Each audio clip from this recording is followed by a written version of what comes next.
Hello guys, and welcome back to another Star Wars discussion video from me. And in today's discussion video, we're going to discuss the toy sales, the decline of Star Wars toy sales in our stores or on our store shelves. I have 5 reasons for you guys today that I think explains why it is that Star Wars toy sales have been declining over the past few years. Now, keep in mind, I still buy a lot of Star Wars stuff. I'm a big fan of the brand. I'm a big fan of the franchise. But we all see it. A lot of Star Wars merchandise has been sitting on the pegs for a long time. Ever since The Force Awakens, a lot of stuff just keeps sitting on the pegs. And it just does not sell well. And even when new stuff is out, it's not that easy to sell, it seems, for stores. And I have 5 reasons to explain this problem here today. We're going to start off with reason number 1, and that is that the products are available too soon prior to the release of a movie. So let's say you lived in the 1970s or the 1980s. When a movie came out of Star Wars, you had the merchandise coincide with the film. So the merchandise was released the same time when the film was out. And in A New Hope's case, the merchandise was out even later. So, because it just could not fill up the demand of Star Wars toys back then. So, you know, when a movie came out, you had Star Wars toys on the shelves when the movie was out. You know, not like now. And that's where the problem lies, 3 months in advance. And the problem with the 3 months in advance thing is that, you know, our excitement for new characters and for the film has dwindled down in that 3-month time span, I believe, because you see a lot of new toys on store shelves, you know, like, let's say, Rose or DJ or Constable Zuvio, just giving a few examples there.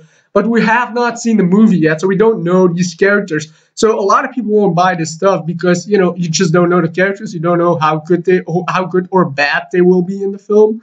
So that's part of that reason. And also, when you have such a long time span, you know, 3 months in advance, the first month, a lot of people probably have a lot of excitement for the film still, and they will buy a lot of toys for the film, you know, to try to invest themselves in going into seeing the film and being excited about the film. But if you have a 3-month wait, that last month before the movie comes out, you know, a lot of people already lost the interest in those new Star Wars toys because they've been sitting on the pegs for 3 months already, and the movie isn't even out yet. So I guess that's one of the issues. The second issue here that I have is the design of Star Wars toys is a little bit boring nowadays. So, you know, you go see a new movie. Let's say we see The Force Awakens or The Last Jedi or Rogue One. Some of those films have really cool vehicle designs and really cool character designs, but we just don't get a lot of that stuff. You know, let's say Hasbro makes a lot of figures from the original trilogy, a lot of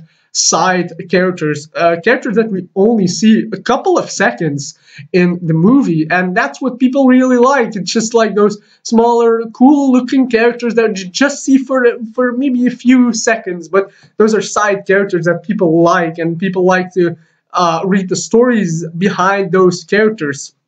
But nowadays, when a new movie comes out, you get your main characters. Let's say Force Awakens, you have Rey, Finn, and in The Last Jedi, we have Rose and DJ, for example. Those characters we do get in figure form, but we never, ever, ever gonna get figures from Maz's castle from The Force Awakens. Maz Kanata has a castle in The Force Awakens, and it plays out like the cantina scene almost in New Hope. And you have so many great character designs walking into that place, but yet Hasbro will never make those figures because nowadays, when the movie is over, the merchandise is somewhat over as well. You know, you can see that with Rogue One, for example.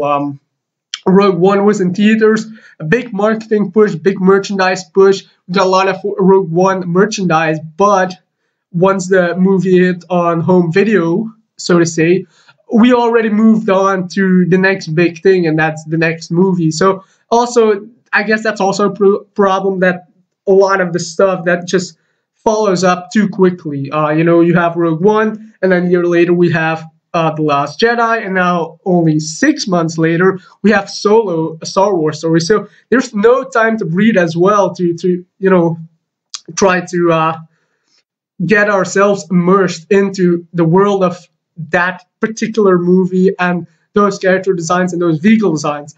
And also, what I want to say about the concept of the figures and vehicles nowadays, you even have really, really awesome vehicles in those newer films that we just don't get. For example, in The Last Jedi, the first scene is with the bombers, and I love the look of those bomber ships. Wouldn't it be awesome to get one of those vehicles in action figure form and in 3 3/4 inch form? We will never get that. What we get now is, if you take a look at the Solo merchandise, we have a rebranded or redesigned Millennium Falcon. So again, in our Millennium Falcon, we get another X-Wing, another TIE Fighter. That's vehicles that we already have in masses. They released those vehicles in masses already. So we get this, to them, it's cool to release the same vehicles in different kind of colors and different variations. But I guess a lot of people and a lot of fans just want to see new characters in action figure form as well, and new vehicles that we haven't had before. So, but they're kind of changing that up with the HasLab thing, with the Jabba sail barge. But I guess in the regular line that is not like crowdfunded, we want to see some new stuff. That's what I'm saying. So that's reason number two. A lot of boring character design, not boring character design, but just that we don't get to see a lot of cool characters that we probably want in action figure form. Reason number three is the licensing. So as you guys remember, back in the day, Kenner owned the Star Wars brand to produce toys, and there were probably some other smaller companies that owned the license to create merchandise around the movies. But nowadays, you have like 10, 20, 30 different companies that own the Star Wars license. You can have Figuarts, you can have Hasbro, you can have, Hot Toys, Sideshow. There is so many stuff. Funko as well. You have Jack Specific for the bigger figures as well, the 12-inch stuff and the 18-inch stuff, that kind of stuff. So what I'm trying to say here is that the licensing is so diverse nowadays. A lot of companies own Star Wars license, so it's very hard for a collector, and especially newer collectors, to get into that Star Wars merchandise line or the brand itself, because there is so much out there. I mean, Lego is also a really big thing.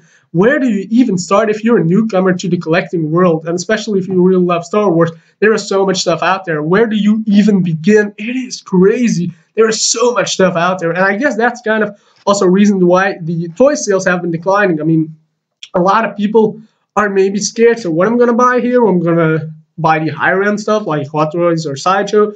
Going to take it a little lower, like Figuarts style, because Figuarts has a lot of cool Star Wars toys.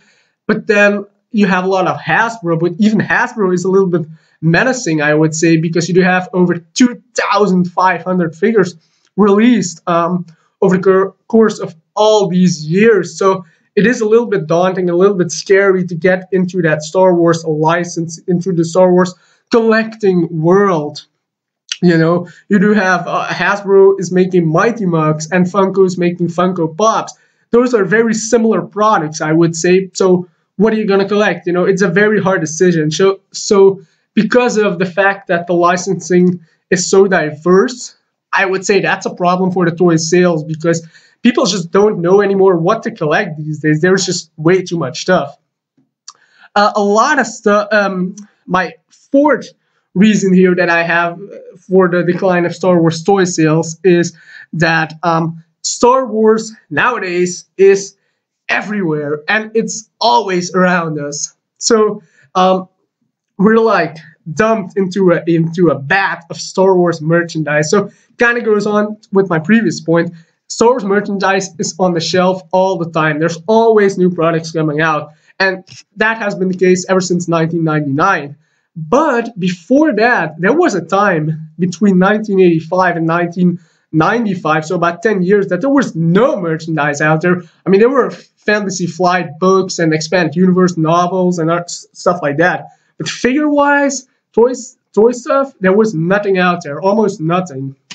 And nowadays, there is so much stuff out there, and we always see it on the shelf. And I guess that's also it kind of coincides with the previous reason that I have. There's just way too much stuff out there, and it's just not easy to sell, I guess. And the last reason that I have is that the culture that we live in has changed drastically. A lot of kids nowadays don't care about Star Wars, except if the parents obviously show these films to the kids. Those kids might be invested, but a lot of kids nowadays like gaming. They like to be on a smartphone. They like to be on tablets. They don't really care too much about big movies, and they definitely don't care enough, I guess, about toys. I mean, younger kids, the way I see it, use YouTube a lot, and they watch a lot of people who make vlogs and game videos, but not a lot of toy stuff. I mean, kids nowadays are just not as interested as they were back then. Back then, you just did not have all this technology surrounding yourself, to do something with it. Back then, toys was like the big thing. Of course, there was nothing else. You had movies, of course, but there was nothing like a smartphone. Nowadays, you can go online on your smartphone and just do anything you want. And I guess kids just don't like toys anymore. I never, previously, I mean, a few years ago, I saw parents with their kids go to the toy store and buy a lot of Star Wars stuff. I mean, let's say 10 years ago, the shelves here were always empty of Star Wars stuff, and they got in a lot. But nowadays, it just keeps hanging. I mean, if I go to the store nowadays, there is so much Lost Jedi stuff that just does not sell at all. And I never see kids looking at this stuff. Never, ever. It's crazy. It just, again, like I said, the culture has changed. And they just like games more, I guess, nowadays. And they just like YouTube more and smartphones. And just, it's a little bit sad. But those were like my 5 big reasons that I have to believe that why that Star Wars toy sales have been declining. So yeah, I hope you guys enjoyed this video. This was definitely not a video to shit on the brand, because I still love Star Wars. I love the Star Wars merchandise. But again, I noticed it. I want to make a video of this, explaining myself and explaining, or try to explain, or try to come up with reasons why I think that Star Wars toy sales have been declining over the past few years. So hope you guys enjoyed this video, and I will be back with another video very soon. So until then, keep collecting, and may the force be with you. Bye.